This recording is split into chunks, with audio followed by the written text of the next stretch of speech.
The massive crystalline chamber of Nexus Prime buzzed with nervous energy as representatives from dozens of alien species gathered for an emergency session. The air shimmered with translation devices working overtime, converting countless languages into comprehensible speech. At the center of it all stood Ambassador Ketvar. His 4 muscular arms crossed defiantly across his chest, his reptilian features twisted into what his species considered a smirk. The holographic projector hummed to life for the 3rd time that day, casting a blue-tinted image into the center of the assembly. The figure that appeared was unremarkable by galactic standards, a simple bipedal creature with pale skin and dark hair, wearing what appeared to be a primitive military uniform. The human's eyes held a strange quality that made even the most battle-hardened warriors in the chamber feel slightly uncomfortable. This is Admiral Minho of the United Earth Defense Force. The image began, speaking in clear, measured tones that the translation systems easily processed. We are aware of your empire's expansion toward our solar system. We have observed your methods across 17 worlds. Consider this your only warning. Earth is under our protection. Any hostile approach to our atmosphere will be met with consequences you cannot comprehend. We strongly advise you to reconsider. The message ended, leaving the chamber in an uncomfortable silence. Several smaller species representatives shifted nervously in their seats, their survival instincts whispering warnings they couldn't quite understand. The Zephyrian Empire had a reputation that stretched across the galaxy. Worlds that resisted were turned to glass. Populations that fought back were erased from existence. Ambassador Ketvar's laugh broke the silence like shattering crystal. The sound echoed off the chamber walls, harsh and grating to most species present. These primitives dare threaten the might of an empire that spans 3,000 worlds, he bellowed, his voice carrying the arrogance of a species that had never known defeat. Their entire planet couldn't power a single engine on our smallest scout ship. From the elevated platform reserved for the Council of Elders, a voice spoke with the weight of centuries. Elder Counselor Vexton, ancient beyond the memory of most species present, slowly raised one of his many tentacled appendages. His voice, when it came, was like wind through autumn leaves, soft, but carrying undeniable authority. Ambassador Ketvar, he said, each word carefully chosen. In my 7 centuries of service to this council, I have learned that the most dangerous beings in the galaxy are often those who appear the weakest. Perhaps wisdom lies in heeding their words rather than dismissing them. The chamber stirred at these words. Elder Vexton had witnessed the rise and fall of dozens of empires. His species had survived by being cautious, by recognizing threats before they became obvious to others. If he was suggesting caution, many reasoned, perhaps there was something about these humans that warranted further consideration. But Ambassador Ketvar's pride ran deeper than his wisdom. His species had built their empire through overwhelming force and absolute certainty in their superiority. The suggestion that they should fear a species that hadn't even achieved proper interstellar travel was not just insulting. It was incomprehensible. Elder Vexton with respect, Ketvar said, though his tone suggested anything but respect, your species survives through hiding in careful words. Mine conquers through strength and decisive action. These humans have issued what they call a warning, but what I hear is a challenge. He turned to address the full assembly, his 4 arms spread wide in a gesture of supreme confidence.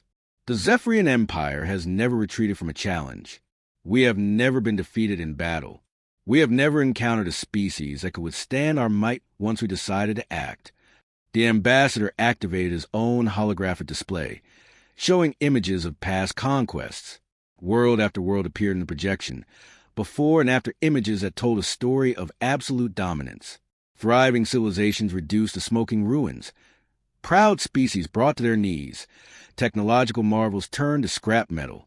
This is what awaits any species foolish enough to stand against us, he declared. And these humans, these primitives who haven't even established orbital defense platforms, think they can threaten us?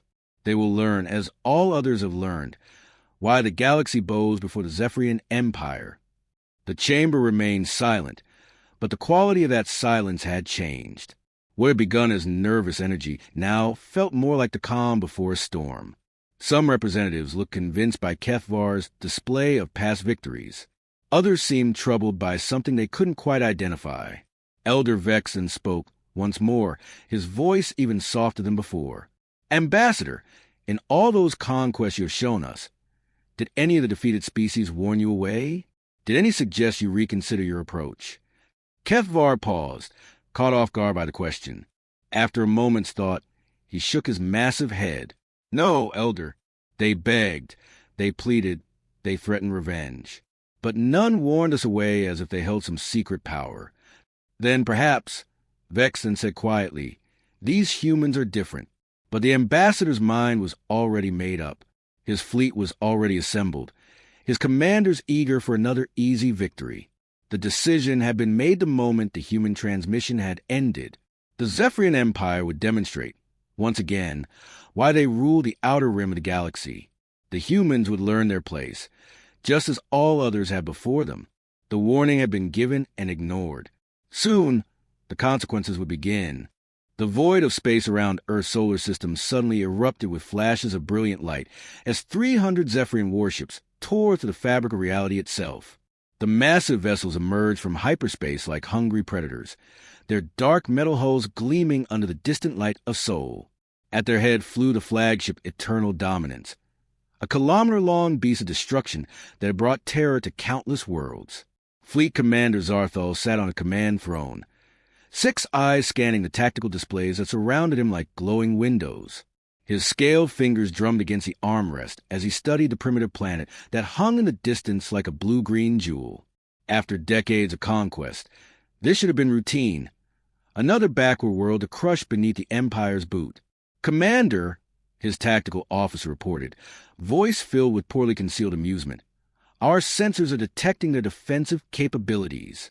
The humans appear to have only basic satellite networks. No orbital weapons platforms, no energy shields protecting their planet, no fleet waiting to intercept us. Zarthol's mouth twisted into what his species considered a smile. Even more primitive than our intelligence suggested. These creatures haven't even mastered the basics of planetary defense. This will be over before it begins. What neither the commander nor his officers noticed were the seemingly innocent scientific stations scattered throughout the solar system. To Zephyrian sensors, they appeared exactly as they were designed to: civilian research facilities studying asteroids, monitoring solar radiation, tracking space debris. Nothing threatening, nothing military, nothing worth a second glance. But hidden within those innocent-looking stations were sensors more advanced than anything the Zephyrian Empire had ever created. Each facility was quietly cataloging every ship in the approaching fleet, measuring their energy signatures, analyzing their weapon systems, and transmitting all of this information through quantum-encrypted channels that the invaders couldn't even detect, let alone intercept. Deep beneath the Colorado Mountains, in a facility that the outside world knew as NORAD, Admiral Minho Kim stood before a wall of displays showing the approaching threat. The war room buzzed with controlled activity as dozens of technicians and officers coordinated humanity's response to the invasion. Unlike the vast military installations the Zephyrians expected to find, Earth's true defensive capabilities remained hidden in plain sight. Sir, Communications Officer Soiree Park called from her station, her voice steady despite the magnitude of what they faced. The Zephyrian fleet is broadcasting on all frequencies. They're demanding our immediate surrender. Minho nodded grimly. He had studied the Empire's methods for years, knew their patterns as well as any human alive. Standard Imperial protocol. They always give their victims one last chance to submit before the slaughter begins. It makes them feel civilized. Another officer looked up from his console. Fleet composition analysis is complete, sir. 300 vessels total, including 12 dreadnoughts and 1 command ship. Current position is just past Jupiter's orbit. Timed atmospheric breach at current speed? Minho asked. 14 hours, 37 minutes, sir. The Admiral turned to study the main display, which showed the solar system with the approaching fleet marked as red dots slowly moving toward Earth. To anyone watching, it would have seemed hopeless. 300 advanced warships against a planet that appeared defenseless. But Minho's expression showed no fear, no desperation, only a grim satisfaction. 14 hours to prepare the greatest lesson in humility the galaxy has ever witnessed, he said quietly. Lieutenant Deun Cho, the Admiral's aide, stepped closer. Sir, are you certain about this approach? The Council wanted us to demonstrate our defensive capabilities more gradually. Minho shook his head. The Zephyrian Empire understands only overwhelming force. Half measures will be interpreted as weakness. Better to end as decisively. On the main screen, the red dots representing the enemy fleet continued their steady advance.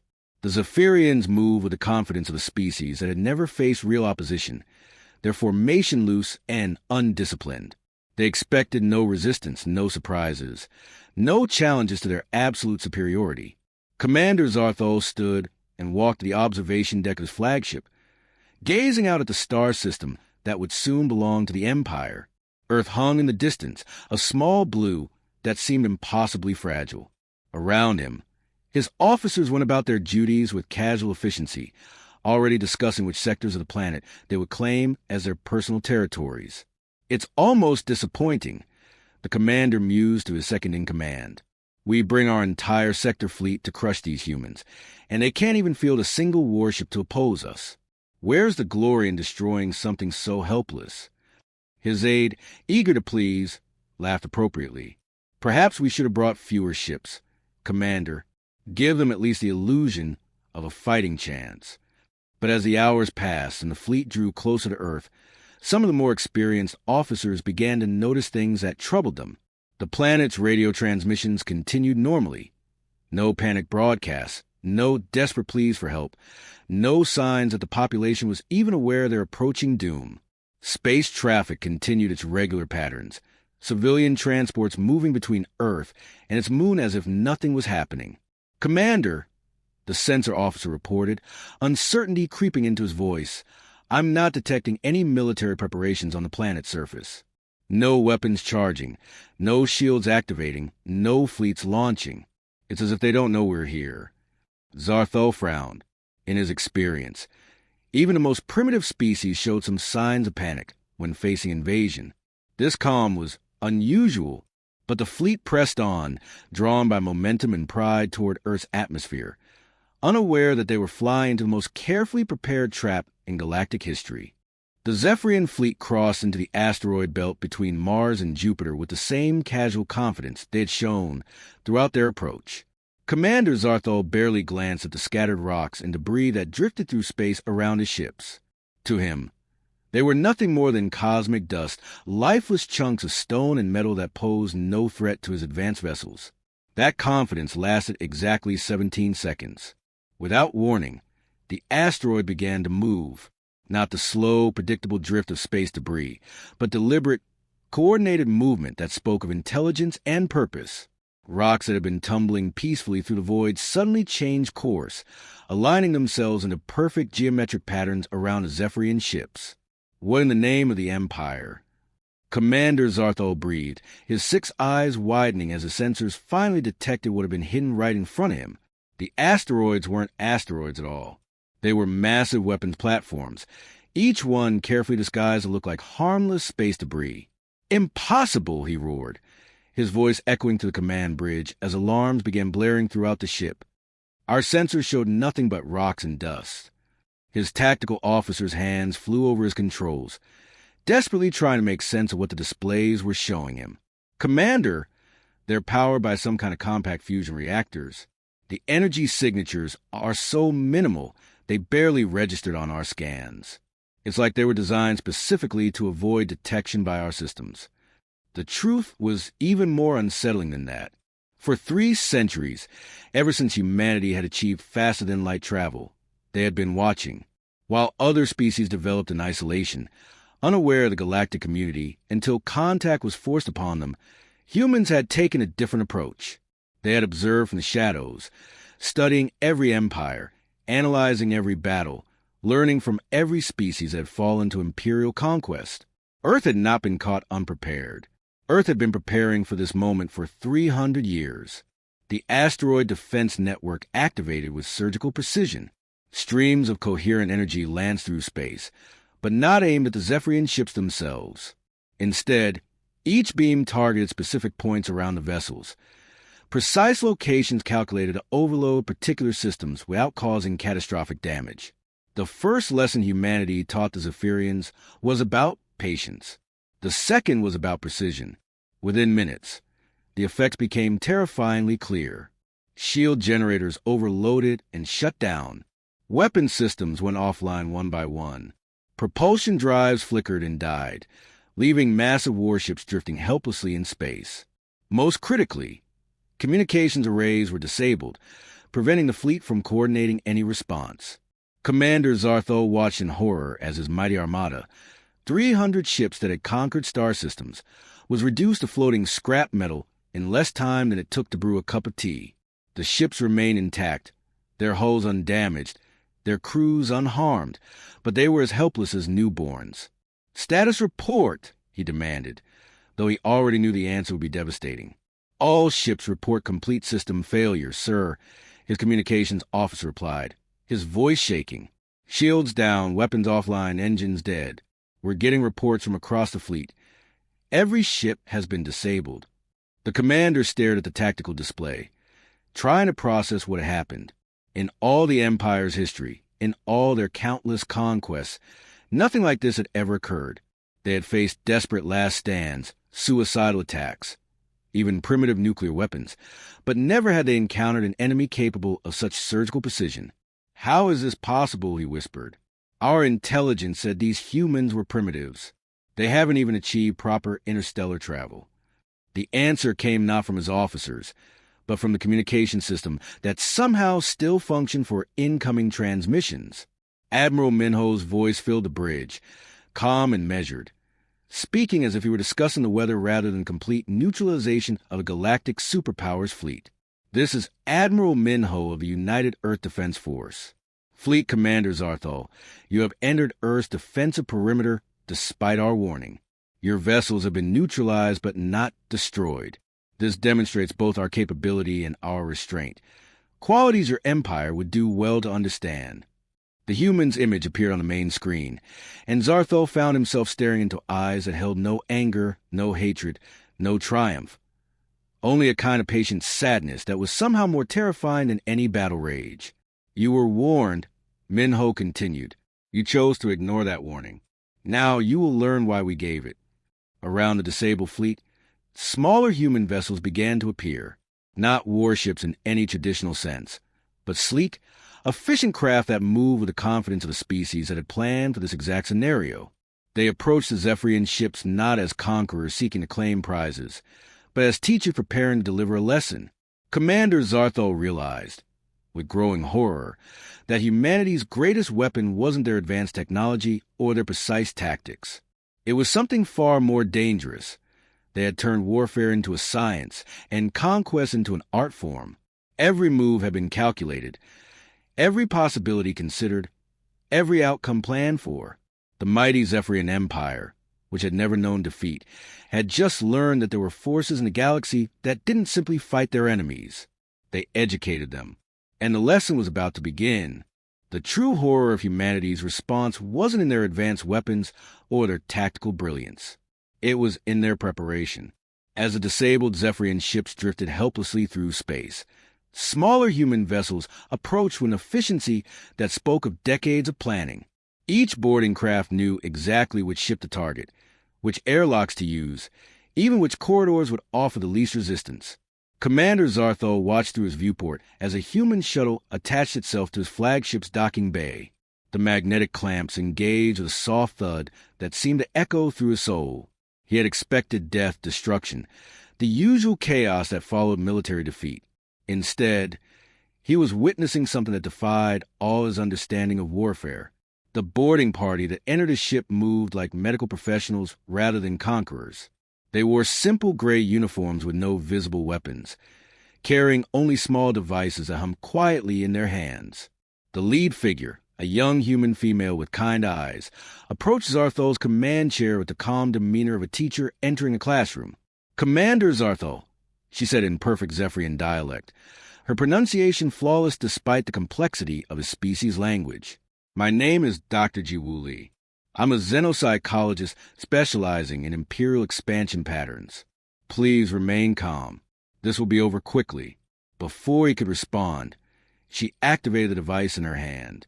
A fine mist filled the air, and Zarthal felt a strange drowsiness washing over him. The sedative had been designed specifically for Zephyrian physiology, not just their basic biology, but accounting for their size, metabolism, even their emotional state under stress. As consciousness faded, his last thought was a terrifying realization. The humans had been studying his species for a very long time. When Zarthol awoke, he found himself in what could only be described as a classroom. The walls were lined with holographic displays, showing detailed analyses of every battle his empire had ever fought. Charts and graphs filled the air around him, breaking down strategies, casualty figures, resource expenditures, and long-term consequences of each conquest. Sitting across from him at a simple table was Dr. Jiwoo, her expression neither cruel nor kind, but infinitely patient. "Please, sit comfortably," she said, gesturing to a chair that had been perfectly sized for his species. "Over the next 72 hours, you're going to learn why your empire's methods are not only morally wrong, but strategically inefficient." Zarthol tried to stand, to rage, to demand answers, but found that while he was restrained, his body felt strangely calm. The sedative had been replaced by something else, compounds that reduce aggression and enhance learning capacity, without affecting his ability to think clearly. "What have you done to me?" he asked, surprised by how reasonable his own voice sounded. "We've temporarily adjusted your brain chemistry to make you more receptive to new information," Dr. Jiwoo explained matter-of-factly. "Don't worry. It's completely reversible and causes no permanent damage. We found that most Imperial commanders are so conditioned to reject alternatives to their worldview that normal education is impossible." She activated the first display, showing a three-dimensional map of Zephyrian space. Red dots marked conquered worlds, while various other colors indicated different types of civilizations that had been destroyed. "Your empire has conquered 3,000 worlds in the past 8 centuries, she began. "The total population eliminated during these conquests numbers approximately 400 billion sentient beings. The knowledge lost is incalculable." Zarthol felt a stirring of his old pride. "Those worlds were weak. We made them strong by incorporating them into the empire." Dr. Jiwoo nodded, as if she had expected this response. "Let me show you what you actually accomplished." The display changed, showing detailed psychological profiles of every species the Empire had encountered. For each one, it demonstrated unique capabilities, technological innovations, and cultural achievements that had been destroyed during conquest. "The Viridian crystal smiths," she said, pointing to one profile, "had developed biotechnology that could have revolutionized medicine across the galaxy. Your forces killed them all and destroyed their laboratories because they refused to surrender immediately." Another display appeared. The Nexary philosophers had solved several fundamental problems in quantum mechanics. Their research could have advanced space travel by centuries. Your bombardment turned their academic centers into glass. For hours, the lesson continued. Species after species, world after world, Dr. Jiwoo methodically demonstrated how the Empire's methods of conquest through fear and obliteration had cost the galaxy immeasurable progress. She showed alternative approaches that could have preserved these civilizations while still achieving imperial goals. "Your empire spans 3,000 worlds," she noted, "but controls only a fraction of their potential. You rule through fear, which means your subjects contribute the minimum required for survival. Innovation dies under oppression." Then she showed him Earth's alternative. The display filled with images of humanity's alliance network, 47 star systems, each maintaining their independence while sharing resources and knowledge. Species that the Zephyrians had dismissed as worthless had provided breakthrough technologies when approached with respect rather than conquest.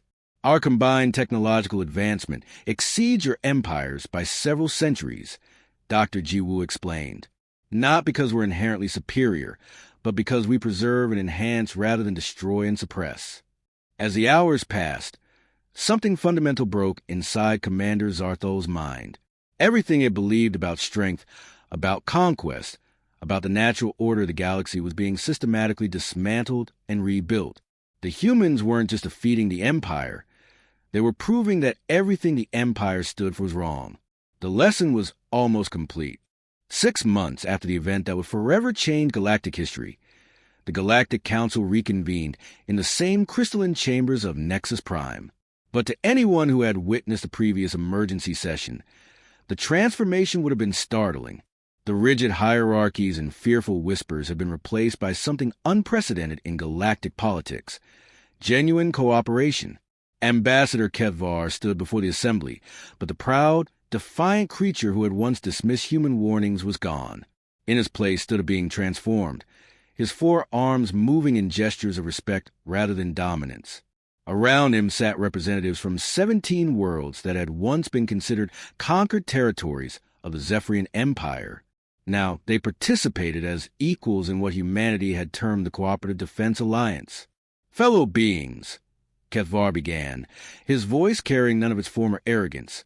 "6 months ago, my empire made a decision that we believed would demonstrate our superiority over primitive species called humans. We entered their space expecting to add another easy victory to our long list of conquests." He paused, looking around the chamber at faces that represented dozens of species, many of whom had once lived in terror of Zephyrian expansion. "Instead, we learned that true strength does not come from the ability to destroy, but from the wisdom to preserve and enhance. We discovered that conquest through fear is not just morally wrong. It is a waste of the very resources we seek to control." In the observer's gallery, Admiral Minho Kim sat quietly, watching his former enemies work together to address challenges that had seemed impossible just months before. The transformation hadn't happened overnight. It had required patience, careful education, and most importantly, demonstrating through actions rather than words that cooperation could achieve what conquest never could. Lieutenant Daeun Cho leaned close to whisper in the Admiral's ear. "Sir, intelligence reports that the Krillian Federation has sent an official request for a formal meeting. They want to discuss joining the Alliance." Minho's eyebrows rose slightly. The Krillians have been the galaxy's most isolationist species for over 1,000 years, refusing all contact with other civilizations. Their technology was rumored to be among the most advanced in known space, but they had always preferred complete isolation to any form of alliance or treaty. "That's unexpected," he murmured back. "Schedule the meeting, but remind them of our standard protocol. We don't accept members who haven't first demonstrated their commitment to preservation over destruction." Down in the main chamber, Elder Counselor Vexton was addressing the assembly. The ancient being's tentacles moved in patterns that his species used to express deep satisfaction. "In 7 centuries of service to this council," he said, his voice carrying the weight of ages, "I have witnessed the rise and fall of dozens of empires. I have seen species reach the heights of technological achievement only to destroy themselves through pride and aggression. But today, I see something that I had begun to believe was impossible: former enemies choosing cooperation over domination." The results spoke for themselves. The hegemony wars that had raged across 3 sectors for over 2 centuries had ended not through military victory, but through conversion. Empire after empire was discovering that the human approach, patient observation, precise application of force when necessary, and rehabilitation rather than revenge, yielded far greater benefits than traditional conquest. Commander Zarthal, now serving as a liaison between the reformed Zephyrian territories and the Alliance, stood to present his quarterly report. The proud warrior who had led the invasion of Earth was gone, replaced by someone who understood that true victory meant everyone won. "The integration process continues ahead of schedule," he reported. "Former Zephyrian territories have increased their technological output by an average of 300% since joining the Alliance. More importantly, we're seeing innovation rates that exceed anything achieved during the Imperial period." He activated a holographic display showing productivity charts, scientific breakthroughs, and cultural exchanges that would have been impossible under the old system. The Viridian crystal growth techniques, combined with Nexary quantum calculations and human manufacturing methods, have produced materials that surpass anything the Empire ever created. The Zalthari music-mathematics hybrid has revolutionized our communication systems. Even the Greth fungal agriculture, which we once dismissed as primitive, has solved food distribution problems across 12 systems. Admiral Minho smiled slightly as he listened to the reports. Each success story represented validation of humanity's greatest gamble, that intelligence and cooperation could triumph over brute force and fear. But he knew the real test was yet to come. Lieutenant Daeun's communication device chimed softly. She checked the message and her eyes widened. "Sir," she whispered urgently, "long-range sensors are detecting massive fleet movements in the outer spiral. The hegemonic remnant is gathering its forces. Intelligence estimates over 2,000 ships." Minho nodded grimly. He had expected this. Not every empire would be willing to abandon the old ways. Some would see the Alliance's success as a threat to their own power, and choose to fight rather than adapt. "Alert the Council," he said quietly. "It's time for the Alliance's first real test." As the Galactic Council continued its session below, working together to build something the galaxy had never seen before, Admiral Minho prepared for humanity's next lesson in the art of turning enemies into allies. The galaxy was changing, but change never came easily. The warning had been given and ignored once. Soon, it would be given again to those who still believed that might made right. But this time, humanity wouldn't be facing the challenge alone.